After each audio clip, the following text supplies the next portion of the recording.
Welcome, dear listeners. Picture this: the icy breeze of Alaska, two of the most powerful leaders in the world sitting across from each other, eyes locked, stakes higher than the mountains outside the window, and in the middle of it all, India quietly pulling some strings. Sounds like a political thriller? Well, it's real, it's happening, and you're listening to the Daily Dose of Delight podcast. Hello, and welcome to the Daily Dose of Delight podcast, coming to you live from our studio. I'm Jenny, and with me is the ever-insightful Michael. Always a pleasure to be here, Jenny, and let me just say, today's topic is one for the history books. We're talking about the Putin-Trump-Alaska Summit, scheduled for August 15, 2025. Oh yes, it's official. And according to President Trump himself, India is somehow involved. That's right. Trump has openly mentioned India's role, and his team is even insisting that India can end the war. Now, India's Ministry of External Affairs hasn't exactly claimed the credit, but they are optimistic about this meeting.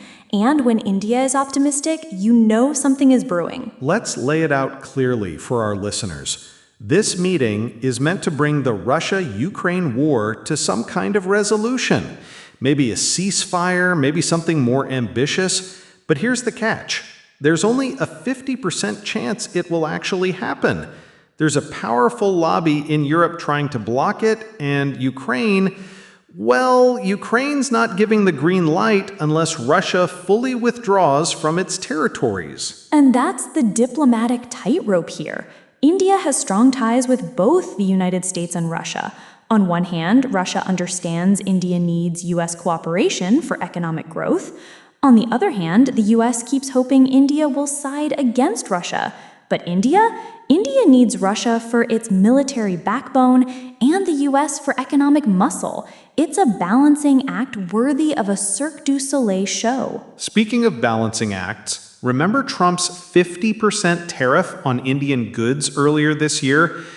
Many experts now believe it wasn't just about trade, it was a way to pressure India into getting involved in the peace process.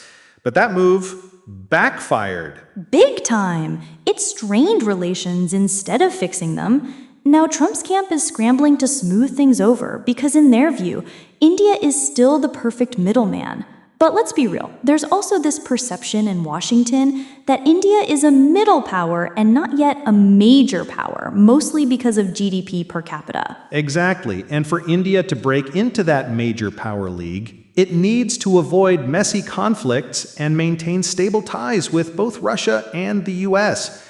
That's why this Alaska meeting could be a pivotal moment. And there's a bigger picture here. If, and this is a big if, the Russia-Ukraine conflict ends, and then a China-Taiwan war starts, the West might slap heavy sanctions on China. That could be, as some analysts call it, a golden opportunity for India's economy, filling gaps in supply chains, attracting investments, and becoming a manufacturing powerhouse. And let's not forget Ajit Doval's recent trip to Russia. That wasn't just a polite visit. It reportedly helped set the stage for this very meeting. Whether India admits it or not, the fingerprints are there. You know, Michael, I keep thinking about the optics of this Alaska setting. This is the first U.S.-hosted summit with Russia since 1988, and the first Trump-Putin face-to-face since 2019. It's remote, symbolic, and just far enough from Washington and Moscow to make it neutral ground. Plus, Alaska is outside International Criminal Court jurisdiction, which is a subtle but important detail for a leader like Putin, who's facing ICC arrest warrants. That's a good point. But of course, not everyone's buying into the optimism. John Bolton, Trump's former national security advisor, has warned that this summit could end up as a win for Putin without real concessions. NATO Secretary General Mark Rutte says the talks will be a test of whether Putin is serious about peace and insists Ukraine must be directly involved in any solution. And Ukraine's president, he's been crystal clear. No deal that doesn't restore all occupied territories is acceptable. That's the hill they're prepared to stand on. Which brings us to the million-dollar question. Can India's quiet diplomacy actually bridge that gap? Or is this just another moment where great powers meet, smile for the cameras, and leave without changing anything? And this is where we turn it over to you, our listeners. What do you think? Is India walking this tightrope successfully? Could this meeting truly end the war? Or will it be more talk than action?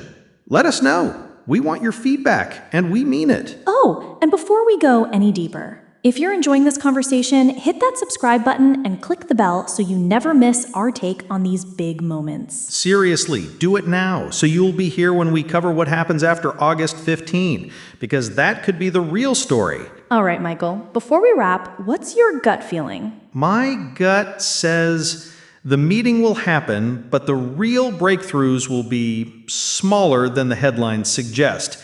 Maybe an agreement to keep talking, maybe some humanitarian gestures, but the big sweeping peace deal, that might take longer. I'm with you on that. History tells us peace is rarely signed in one afternoon, but the fact that Trump, Putin, and maybe, just maybe, India are all in the same diplomatic room, that's worth watching. And that's why we'll be here in our studio covering every step of it for you. All right, friends, that's all for today's Daily Dose of Delight podcast. Thank you for staying with us through this whirlwind of global politics. Don't forget to subscribe and hit the bell so you're with us for the next update. Until then, Bye. see you in the next episode, and stay connected.